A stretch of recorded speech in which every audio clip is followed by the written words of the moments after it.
लाल button को दबा के सब्सक्राइब करें हमारे चैनल को और क्लिक करें बेल आइकॉन को ताकि आपको आने वाली वीडियोस मिलती रहें बिल्कुल free. Hit the red button for subscription and click the bell icon for upcoming videos, it's free.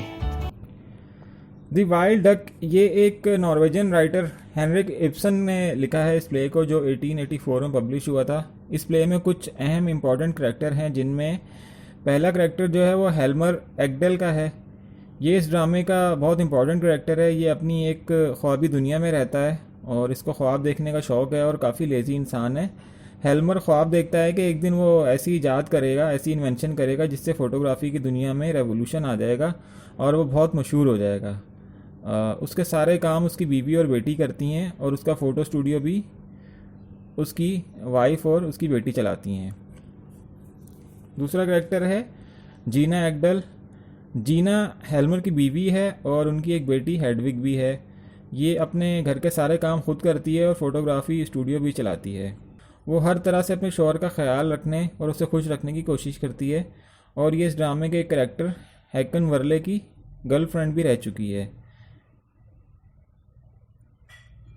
तीसरा करैक्टर इसमें है हैकन वर्ले। हैकन एक अमीर आदमी है, उसका एक बेटा ग्रेगर है। ये एक अमीर बिजनेसमैन है। इसकी आंखों की रोशनी तेज़ी से कम हो रही है हैकन की। हैकन ने ही जीना और हेल्मर की शादी करवाई थी। शायद उसका जीना से दिल भर चुका था।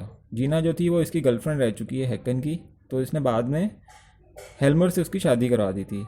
हेडविग पर भी लोग शक करते हैं कि वो हेल्मर की नहीं बल्कि हैकन की बेटी है, क्योंकि हेडविग की बिनाई भी, उसकी नज़र भी तेज़ी से कमज़ोर हो रही है।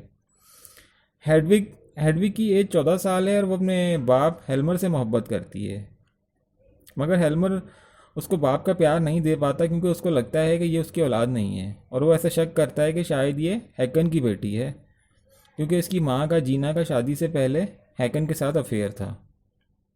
वो बहुत कोशिश करती है अपने बाप को साबित करने की अपनी मोहब्बत से कि वो उसकी बेटी है, लेकिन बाप को यकीन नहीं आता। क्रैगर एक अमीर बाप का अमीर बेटा है। वो अपने बाप से लड़कर चला जाता है। 17 साल बाद जब वो घर आता है तो उसे अपने बाप हैकन के अफेयर्स का पता चलता है कि वो एक नौकरानी से शादी करने वाला है और अपनी एक एक्स गर्लफ्रेंड जीना की शादी उसने एक्डल से करवा दी थी। ये सुनकर वो बहुत गुस्से में आ जाता है और अपनी माँ की मौत का जिम्मेदार भी अपने बाप को ठहराता है। ये प्ले शुरू होता है। ग्रेगर अब 17 साल बाद अपने घर आता है तो उसकी अपनी बाप हैकन वर्ले से किसी बात पर लड़ाई शुरू हो जाती है। इन दोनों का रिलेशनशिप कभी भी अच्छा नहीं रहा। ग्रेगर को पता चलता है कि उसका बाप अपनी नौकरानी से शादी करना चाहता है तो वो बहुत नाराज़ होता है और अपनी माँ की जल्द मौत का जिम्मेदार भी बाप को ठहराता है। ग्रेगर को पता चलता है कि हेल्मर और जीना की शादी भी उसके बाप ने करवाई थी ताकि शायद वो चाहता था कि जीना से जान छुड़ा सके। उसका दिल भर गया था और हैकन ने हेल्मर फैमिली की बिजनेस स्टार्ट करने में भी उनकी मदद की थी। ग्रेगर समझ जाता है कि उसका बाप बगैर किसी मतलब के किसी पर एहसान नहीं करता। और हेल्मर का बाप हैकन वर्ले का बिजनेस पार्टनर था। उन्हें गैर कानूनी तौर पर दरख्त काटने के इल्ज़ाम में जेल भेज दिया गया था। हैकन वर्ले तो जल्दी छूट गया था और एक्डल भी जेल से रिहा होकर आ चुका था। ग्रेगर और हेल्मर की दोस्ती थी। हेल्मर को इन सब बातों का पता नहीं था, तो ग्रेगर सोचता है कि वो अपने बाप के बारे में सब कुछ हेल्मर को बता देगा ताकि वो एक हकीकत पसंद ज़िंदगी गुजार सके, एक रियलिटी पर बेस्ड ज़िंदगी गुजार सके। वो जीना और हेल्मर का रिश्ता ख़त्म तो नहीं करना चाहता था, बस ये चाहता था कि हेल्मर को सब पता हो और वो रियलिटी पर बेस्ड ज़िंदगी गुजार सके। लेकिन हेल्मर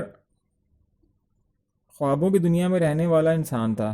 वो तो अपना बिज़नेस भी बीवी और बेटी के हवाले कर देता है और ऐसी इन्वेंशन के इंतज़ार में होता है जिससे उसके बाप के नाम पर जो धब्बा लगा है वो मिट जाए, यानी उसके बाप की जो बदनामी हुई है वो ख़त्म हो जाए। उसकी बीवी और बेटी इन फजूल हरकतों के बावजूद उससे बहुत मोहब्बत करते हैं। हेडविग ने एक बतख पाली होती है जिसके वो काफ़ी करीब होती है। जीना एक प्रैक्टिकल औरत है। वो सारा दिन घर के कामों में मसरूफ़ रहती है और अपने शोर का कारोबार भी संभालती है। ग्रेगर हेल्मर से मिलने आता है ताकि जीना के बारे में बता सके। वो ये समझता है कि हेल्मर सब बातें जानकर आगे बढ़ेगा और उनका रिश्ता पहले से ज़्यादा बेहतर हो जाएगा, मगर हेल्मर सच को एक्सेप्ट ही नहीं कर पाता। वो बहुत वीक होता है और वो जीना को माफ़ नहीं करता और हेडविग के बारे में भी राय बना लेता है कि ये उसकी बेटी नहीं है बल्कि हैकन वर्ले की बेटी है। हेडविग अपने बाप की इस बिहेवियर को बर्दाश्त नहीं कर पाती वो बहुत कोशिश करती है कि किसी तरह अपने बाप को यकीन दिला सके, लेकिन हेल्मर उसे अच्छी तरह पेश नहीं आता। हेडविग दुखी हो जाती है और ख़ुद को गोली मार लेती है। वो ये सब इसलिए करती है ताकि अपने बाप को अपनी मोहब्बत का यकीन दिला सके। हेडविग की मौत के बाद हेल्मर बहुत दुखी हो जाता है और उसे अपने बुरे रवैये का एहसास होता है, लेकिन उस वक्त तक बहुत देर हो चुकी होती है।